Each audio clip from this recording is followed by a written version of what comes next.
So, whilst we're watching this lad called Christian Rivera on Court TV, while we're watching there, we're all pondering, thinking how different he looks now compared to how he looked a year and a half, 2 years ago.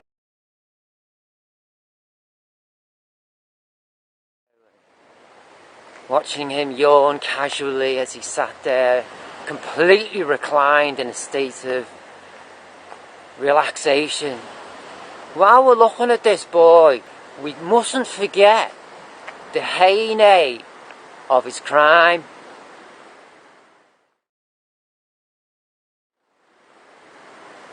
That whilst he was out in his car, he picked upon an individual who looked helpless, right? That's what he did. Specifically, so, I repeat, because she was helpless, right? He chose this person who we now have come to know as Molly Tibbet, because she was helpless, in a state of being helpless.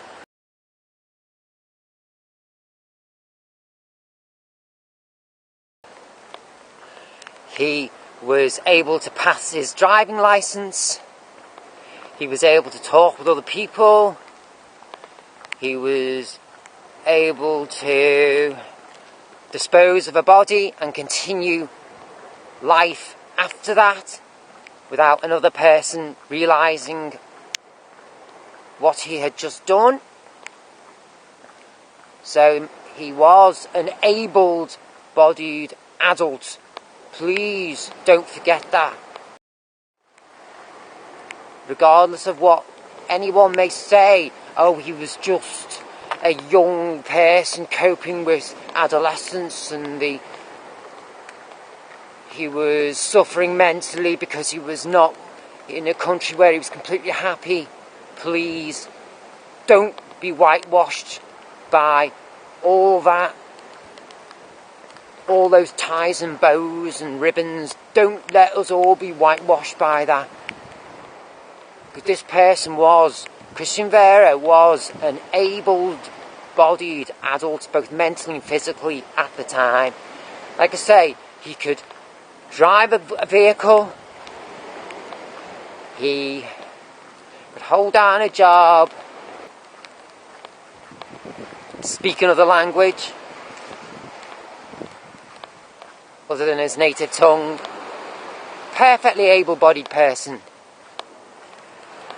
Please don't whitewash and say that he was just a young lad out of his depth, suffering because he wasn't in his country, amongst his own people. Please not have that, right? This was an able-bodied adult who committed a crime and knew right from wrong. Let's not forget that with this choice of this helpless person, he's called her over to his car as he was still in motion in his car through the window. He's rolled his window down or something like that. And he's sort of like proposed some kind of interaction. She decided that she didn't want to go and that she wasn't interested. She expressed her feelings that she wasn't interested in him.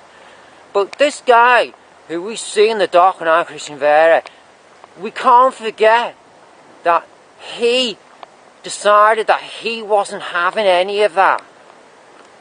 That he was going to get what he wanted. We believe he stopped his car and got out and hit her.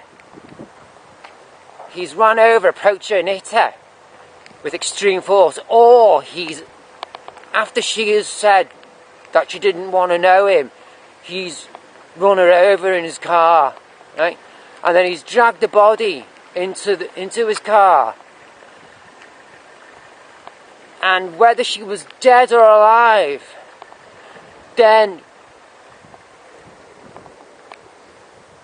went on to do what he was wanting to do in the first place, which was have that sexual engagement with another person. In this case, this person who he had dragged into his car.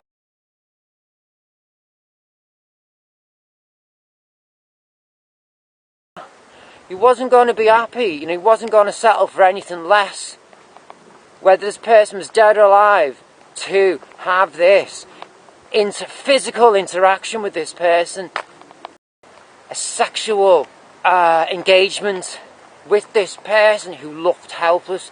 He wasn't going to be happy unless he got that engagement. Allow him now to face the consequences for his actions.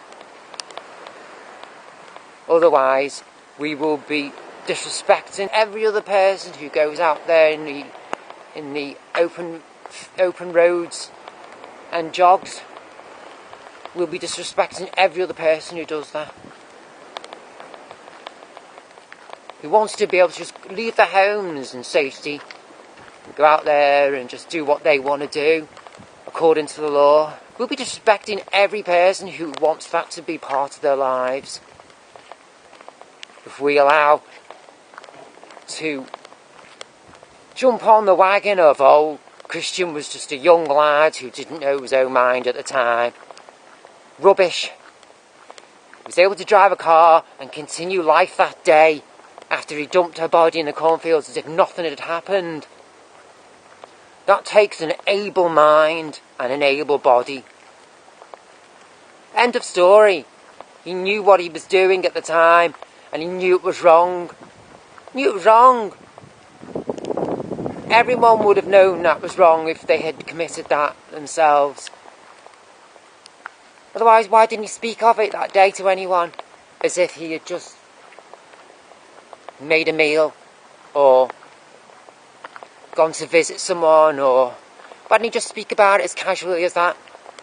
If he didn't know right from wrong, how come he didn't speak of it like that? Like as if it were just a casual event that just happened to have had undertaken that day, for him not to have just casually spoke about it. So he knew right from wrong. He had the mind to understand that right from wrong.